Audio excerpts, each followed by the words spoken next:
Hey guys, నేను మీ భద్రాన్ని మరొకసారి కొత్త పెడతా మీ ముందుకైతే వచ్చాను. రీసెంట్గా నేను మన ఓట్ కార్డ్ అనేది పీవీసీ కార్డు ఫ్రీగా ఇంటికి ఏ విధంగా ఆర్డర్ పెట్టుకోవాలని ఒక వీడియో అయితే తీసానండి. ఇది వచ్చేసి నా పాత ఓట్ కార్డు. సో ఇక్కడ చూడండి, నా ఫోటో కూడా ఉంటుంది, పాత ఓట్ కార్డు. కానీ నేను కొత్త ఓట్ కార్డ్ అనేది పీవీసీ కార్డు అనేది ఆర్డర్ పెట్టాను. సో మనకి పోస్ట్లో కార్డు అనేది అయితే వచ్చింది. సో నేను ఎప్పుడు అప్లై చేశాను, ఎన్ని రోజులకి కార్డు అనేది వచ్చింది.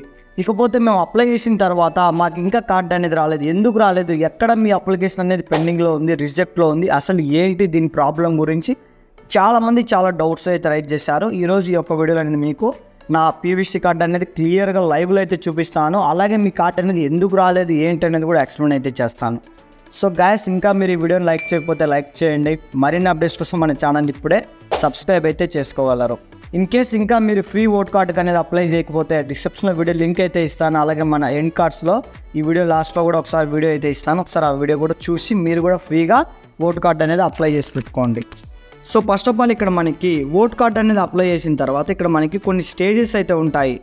ఈ స్టేజెస్లో మీ కార్డు అనేది పెండింగ్లో ఉందా, అప్రూవ్లో ఉందా, రిజెక్ట్లో ఉందా అనేది మీరైతే మస్ట్ అండ్ షుడ్ బి అయితే చెక్ చేసుకోవాలి. లైక్ నేను ఇప్పుడు మీకు ఒక స్క్రీన్ మీద ఒక పర్సన్ అయితే చూపిస్తాను చూడండి. సో సపోజ్ ఈ పర్సన్ మనకి ఆన్లైన్లో ఫ్రీగా ఓట్ కార్డ్ అనేది అప్లై చేశారు. అప్లై చేసిన తర్వాత ఇక్కడ మనకి 4 స్టేజెస్ ఉంటాయి. ఫస్ట్ స్టేజ్ ఏంటంటే మనం అప్లికేషన్ అనేది సబ్మిట్ చేసినాము. అప్లికేషన్ సబ్మిట్ చేసిన తర్వాత బిఎల్ఓ అపాయింట్మెంట్, మనకు సంబంధించి మన విలేజ్ కానీ వార్డు కానీ ఎవరైతే మన యొక్క ఓట్ కార్డు కంటే మనకు సంబంధించి బిఎల్ఓ ఎన్ని బూత్ లెవెల్ ఆఫీసర్ ఉంటారో వాళ్ళ దగ్గరికి ఈ అప్లికేషన్ అనేది వెళ్ళడం జరుగుతుంది. వెళ్ళిన తర్వాత బిఎల్ఓ అపాయింట్మెంట్ దగ్గర వాళ్ళ అప్లికేషన్ డౌన్లోడ్ చేసి ఫీల్డ్ వెరిఫికేషన్ చేసి యాక్సెప్ట్ ఆర్ రిజెక్టెడ్, అక్కడ వాళ్ళు కనుక యాక్సెప్ట్ చేస్తే మీ కార్డు అనేది మీ ఇంటికి 10 రోజుల నుంచి 15 రోజుల లోపు పోస్టులో ఇంటికి అయితే వస్తుంది. ఇకపోతే అక్కడ వాళ్ళు యాక్సెప్టెడ్ అనేది రిజెక్ట్ చేస్తే మీ కార్డు అనేది రాదు. సో ఈ విషయం గుర్తుపెట్టుకోగలరు. ఇకపోతే ఈ స్టేటస్ అనేది మనం ఎలా చెక్ చేయాలంటే సింపుల్గా మనకి ఓటర్ హెల్ప్ లైన్ యాప్ ఏదైతే ఉందో ఈ యాప్లో మీ మొబైల్ నెంబర్తో రిజిస్టర్ లాగిన్ అయిపోయిన తర్వాత ఇక్కడ మనకి డౌన్లోడ్ ఈఏపీ కార్డ్ ఉంటుంది. దీని మీద క్లిక్ చేస్తాను. ఇక్కడ మనకి చూడండి I have from reference number అని అయితే ఉంటుంది. జస్ట్ రిఫరెన్స్ ఐడి మీద క్లిక్ చేసి ఇక్కడ మీరు ఓట్ కార్డ్ అప్లై చేసినప్పుడు ఏదైతే నెంబర్ అనేది మీకు జనరేట్ అయి ఉంటుందో ఆ నెంబర్ అనేది ఇక్కడ ఎంటర్ చేసి అలాగే మీ స్టేట్ అనేది ఇక్కడ సెలెక్ట్ చేసుకొని మనం పిచ్ డీటెయిల్స్ మీద క్లిక్ చేస్తానే మన యొక్క ఓట్ కార్డు స్టేజ్ అనేది ఏ స్టేజ్లో ఉంది, బిఎల్ఓ అప్రూవ్ చేశారా, రిజెక్ట్ చేశారా ఏంటి అనేది అయితే ఇక్కడే తెలుసుకోవచ్చు. సో ఇక్కడ కనుక ఇంకా అప్రూవ్ కాకపోతే వెంటనే మీరు వెళ్ళి అక్కడికి వెళ్ళి అప్రూవ్ అయితే చేయించుకోండి. సో ఇక్కడికి ఈ డౌట్ అయితే క్లియర్ మీకు.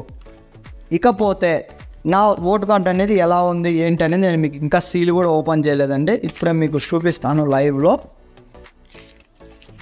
సో కొంతమంది అనవచ్చు అన్న మీకు వచ్చింది మాకు రాలేదు అని. సో ఇక్కడ చూడండి, నా ఓట్ కార్డు అయితే 100% కొత్త ఓట్ కార్డు అయితే ఇక్కడ నా ఫోటో చూడండి, నేను ఫోటో కూడా చేంజ్ చేశాను. ఇక్కడ వచ్చేసి పాత ఫోటో అయితే మీ బ్లూ షర్ట్తో ఉంది. ఇక్కడ వచ్చేసి చూడండి స్పెక్స్ అలాగే మనకి అంటే ఇక్కడ మనకి స్కానర్ కూడా వచ్చింది ఓటు కార్డు మీద. సో ఇక్కడ చూడండి కొత్త పీవీసీ కార్డు అనేది ఆన్లైన్లో నేను ఫ్రీగా ఆర్డర్ అయితే పెట్టాను. దీనికి సంబంధించి మనకు ఒక ఎన్నికల అధికారి నుంచి ఒక నోట్ కూడా అయితే వచ్చింది. సో ఇక్కడ చూడండి ఎలా మనం ఈ ఓట్ కార్డు అనేది ఎలా పేరు కనుక్కోవాలి ఏంటి అనేది ఒక ఇన్స్ట్రక్షన్స్ పేపర్ కూడా మనకి ఈ పోస్ట్లో అయితే వచ్చింది.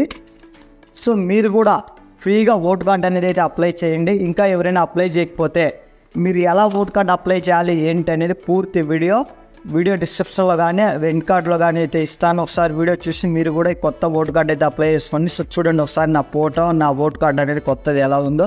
సో మీరు కూడా ఈ ఓట్ కార్డు అనేది అప్లై చేసుకుని డిజిటల్ ఓటర్ కార్డు ఇది ఎక్కడైనా సరే మీరు జోబులో ఎక్కడైనా పెట్టుకోవచ్చు. సో పాత ఓట్ కార్డు అయితే నార్మల్గా ఉంటుంది, సో నలిగిపోతుంది అట్లా ఏం చేయొచ్చు. కానీ ఈ ఓట్ కార్డు అనేది అట్లా ఉండదు, డిజిటల్గా ఉంటుంది.